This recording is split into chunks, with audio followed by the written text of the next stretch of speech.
बन गया जी। जिस पार्टी की कोई लोकसभा में एक भी सीट पे जमानत नहीं बचा पाई, आपने उस पार्टी पर विश्वास किया? हमारे यहाँ उत्तर प्रदेश में कई ऐसी पार्टियां हैं जिनकी कई कई सौ सीटों पर जमानतें नहीं बची है। लोकसभा का चुनाव अलग होता है और विधानसभा का चुनाव अलग होता है, इसके मुद्दे भी अलग होते हैं। लोकसभा में तो हमारे लोगों ने भी भारतीय जनता पार्टी को हराने के लिए वोट किया है, लेकिन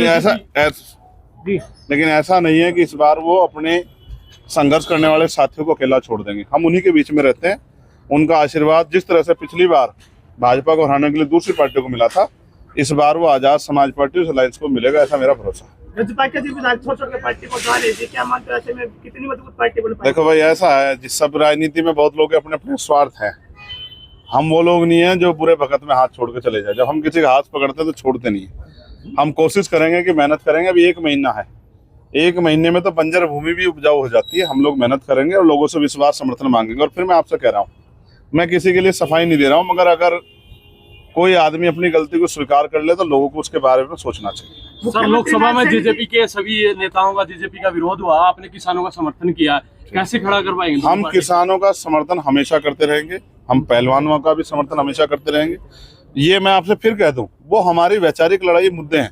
हम अपने मुद्दों से किसी बात पर समझौता नहीं करते। ये चुनाव है, हम लोगों ने मिलकर तय किया है कि हमें इतनी शक्ति बनानी है कि सत्ता की चाबी हमारे हाथ में रहनी चाहिए। और मैं आपको विश्वास दिला कहता हूँ, मैं गारंटी देता हूं कि हम भारतीय जनता पार्टी को किसी भी कीमत पे आगे नहीं बढ़ने देंगे, उनको कमजोर करेंगे और आजाद समाज पार्टी जेजेपी को ताकतवर बना के उनको सत्ता की तरफ प्रेषित करेंगे।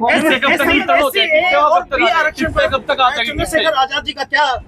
हमारा स्टैंड साफ है कि हम अपने लोगों के साथ खड़े हैं। आप ये जानते हैं कि सुप्रीम कोर्ट हमारा कितना हितैषी है और सरकार हमारी कितनी हितैषी है। मैं चाहता, बीजेपी का पार्ट 2 बता रही, क्या कहना आपका? अरे एक बार मैं पहले का जवाब दे दूं, तो हम अपनी जिम्मेदारियों को अदा कर रहे हैं और हम अपने वर्गों के प्रति ज्यादा जिम्मेदार हैं। हम किसी भी भाई का हिस्सा कमजोर नहीं पड़ने देंगे, इस बात की मैं आपको स्पष्टीकरण दे। अब आप पूछो क्या कह रहे थे?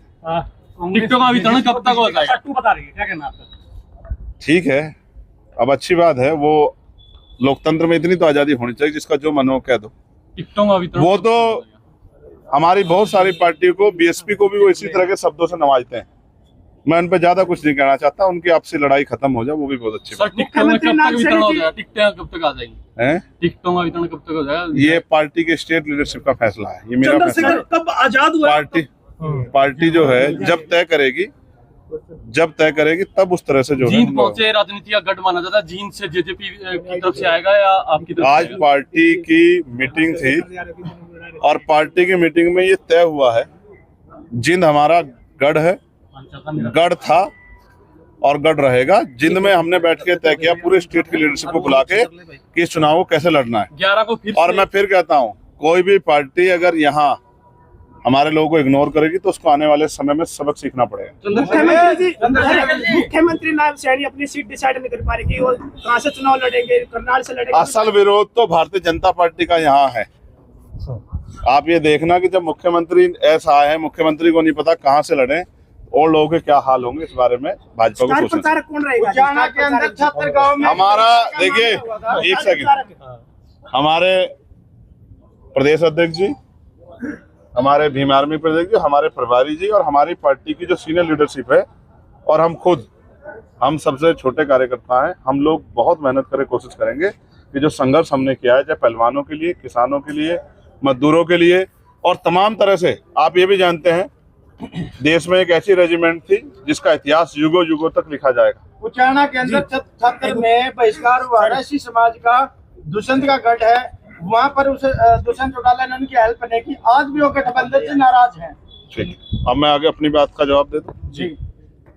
तो एक ऐसी रेजिमेंट थी जिसने देश के लिए बलिदान दिया, जिसकी मांग मैंने पार्लियामेंट में भी उठाई, चमार रेजिमेंट। जब मैंने इस रेजिमेंट का नाम लिया तो देश के बहुत सारे लोगों को लगा होगा कि ये चंद्रशेखर किस रेजिमेंट की बात कर रहे हैं, लेकिन हिस्ट्री लोगों को पढ़नी चाहिए। चमार रेजिमेंट भंग क्यों की गई, ये एक सवाल है।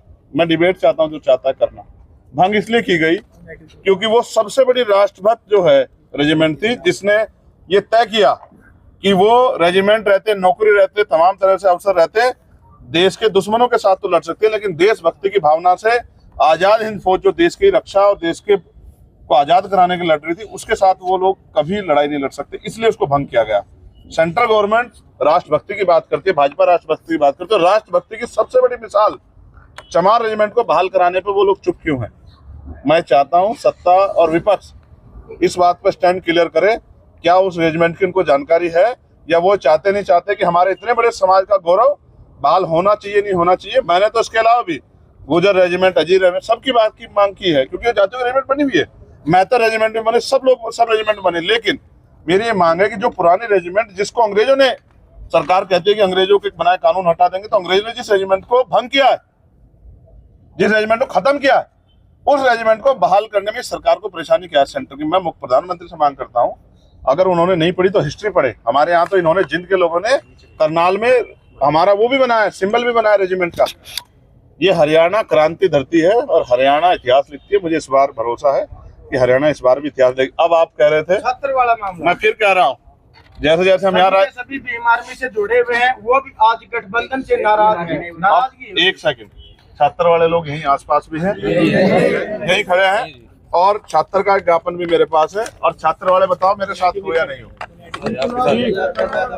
मैं ये कह रहा हूँ, ये भाजपा कांग्रेस के इशारे पर उल्टे सीधे सवाल करने बंद कर दो। जैसे जैसे हम ताकतवर होंगे, बहिष्कार तो बहुत दूर की बात है, गरीबों की तरफ आंख उठाने से पहले भी बहुत बार सोचना पड़ेगा। चंद्रशेखर जी, कब